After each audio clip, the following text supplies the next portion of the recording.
Баршаңызға сәлем, эфирде Кет Спорт.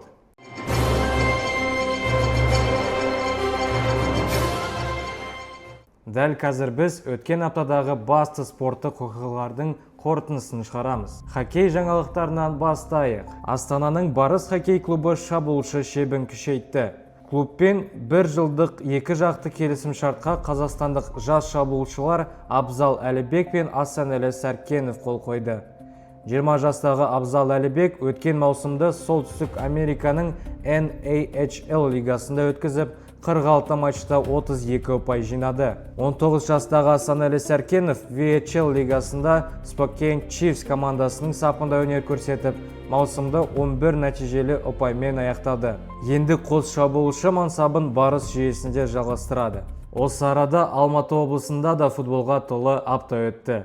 Панфилов округінде 2015-2016 жылдары туған балалар командалары арасында футболдан турнир өтті. Жас спортшылар жарқын ойын көрсетіп, нағыз спорттық мінез танытты. Жарыс қорытындысы бойынша бірінші және екінші орындарды Муратиди атындағы футбол клубының командалары иеленді. Ал қола жүлдеге Бесағаштың Сұңқар футбол клубының ойыншылары қол жеткізді.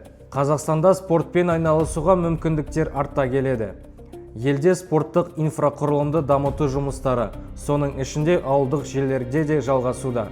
Бүгінде Қазақстанда 26,5 мыңнан астам спорттық нысаны бар. Халықтың спорттық инфрақұрылыммен қамтамасыз ету деңгейі шамамен 60%-ды құрайды.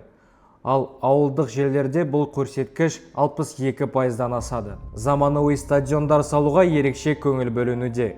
Қазір елімізде 30 ірі стадион жұмыс істеп тұр. Тағы 15 спорт нысанының құрылысы жүргізілуде. Жаңа ареналар Алматы, Ақтөбе, Атырау, Шымкент және Семей қалаларында бой көтеруде. Олардың ашылуы 2028-2029 жылдарға жоспарланған. Теннис жаңалықтарына көшейік. Ақтөбеде AS-ек теннис орталығында 2019 жылы туған спортшылар арасында қызғылт сары доп санатында Б турнирі аяқталды. Жарыста 36 жас теннисші жеңіс үшін бақ сынады. Ұлдар арасында жеңімпаз атанған Тайыр Досбаев, екінші орынға Мейірбек Мырзабеков ие болса, үшінші орын Заңғар Темірге бұйырды. Қыздар арасында алтын медальді Алиян Бауыржан жеңіп алды. Күміс жүлде Айлин Қалышеваға бұйырса, қола жүлдеге Айкеркен Бақытжан ие болды. Қазақстан халықаралық аренадағы тағы бір жарқын жеңісін бокстан тіркеді. Джакартада жастар мен жасөспірімдер арасындағы Азия чемпионаты өтіп жатыр. Жарыста ұлттық құрама қоржынына алтын медальді Камила Оспанова салды. 19 жасқа дейінгі қыздар арасындағы 70 келіге дейінгі салмақ дәрежесінің финалында қазақстандық спортшы Өзбекстан өкілі Мафтуна Янгиева қарсы жұдырықтасты. Тартысты жекпе-жекте төрешілер 3-2 есебімен жеңісті Камилаға берді. Осы аптада баскетбол алаңында да тартысты бәсеке болды. Павлодарда әртүрлі жас санатындағы командаларды жинаған Jump 3-3 Макау Кап Павлодар турнирі аяқтады. Жарыс жеңімпаздары U10 санатында All Basket, U12 Тубас, U14 Зюшор, U15 Jump.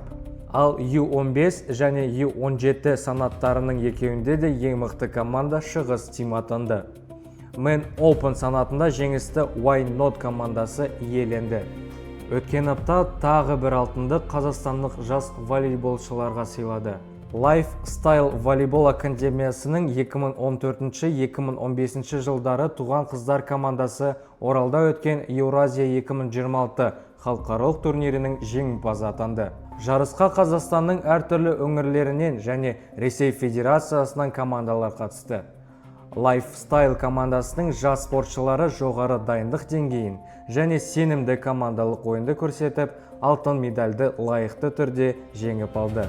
Қазақстандық дзюдошы Жандарбай Каусар да халықаралық аренада жүлдеге ие болды. Иордания астанасы Амманда кадеттер арасында Азия чемпионатының қола жүлдегері атанды. Шың дзюдо орталығының тәрбиеленушісі Қазақстан ұлттық құрамасы сапында 40 келіге дейінгі салмақ дәрежесінде өнер көрсетіп, жарыс қорытындысы бойынша тұғырдың 3-ші сатысына көтерілді. Республикалық жарыстармен қатар қазақстандық велошабандоздар ел шекарасынан тыс жерде де өздерін таныта білді. Глеб Новиков USI Junior Nations Cup күнтізбесіне кіретін беделді Tour de ABTB 2026 көп күндігінің екінші кезеңінде сәтті өнер көрсетті. Аптаның тағы бір маңызды медальдік нәтижесін елорданың жас спортшылары көрсетті.